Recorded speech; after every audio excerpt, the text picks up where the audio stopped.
ప్రియులారా, మన ప్రభు అయిన యేసుక్రీస్తు నామములో మీకు శుభోదయం. ప్రతిదినం ప్రభుతో అనుదిన ఆత్మీయ ఆహారం. ఏప్రిల్ 2 గురువారం.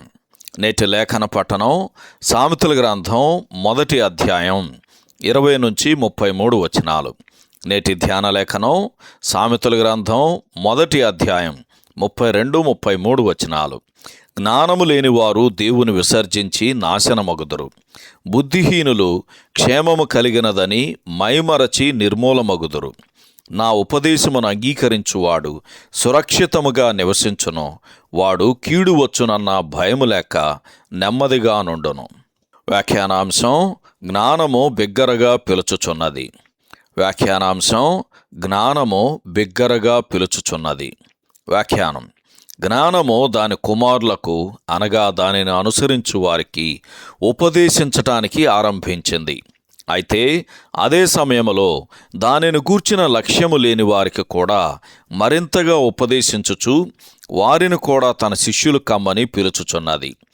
విశ్వాసులకు సూచనలిచ్చుటకు మాత్రమే దేవుడు తన వాక్యమును ఇవ్వలేదు గాని మారు మనసు నొందని వారికి కూడా ఆయన తన కృపా సువార్త ద్వారా రక్షణ మార్గమును చూపించుటకు తన వాక్యమును అనుగ్రహించాడు.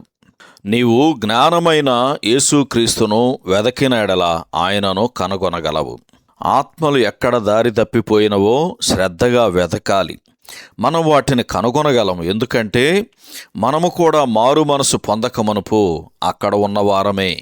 సంత వీధులు, సందడిగల ప్రదేశములు మరియు పురద్వారములు మొదలగు ప్రదేశములలో లోకము ఆత్మను మత్తిల్లజేయుచున్నది.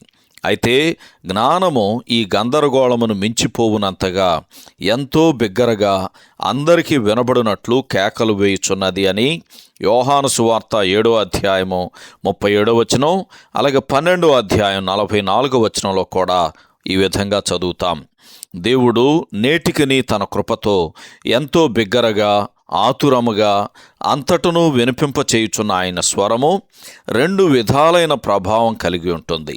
కొందరికి రక్షణను కలిగిస్తుంది, మిగిలిన వారికి శిక్షావిధికి కారణమవుతుంది అని అపోస్తల కార్యముల గ్రంథం 17వ అధ్యాయం 32, 33, 34 వచనాలు చదివితే మనకు అర్థమవుతుంది. అయితే ఆలకించుటకు చాలామంది నేటికిని నిరాకరించుచున్నారు.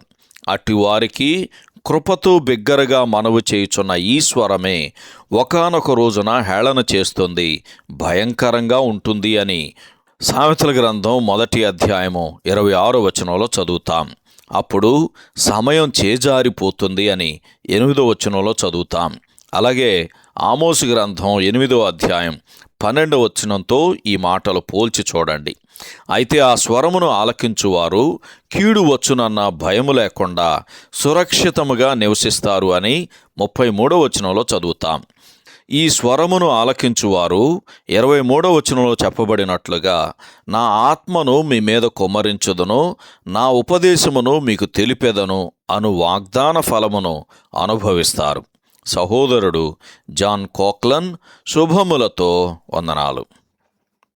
ఈ సందేశాలకు సంబంధించి కానీ బైబిల్కు సంబంధించి కానీ మీకేమైనా ప్రశ్నలు ఉంటే ఈ క్రింది నంబరుకు వాట్సాప్ ద్వారా పంపించండి. మీ ఆత్మీయ క్షేమాభివృద్ధి కోసం అనుభవజ్ఞుల ద్వారా జవాబులు అందించబడతాయి.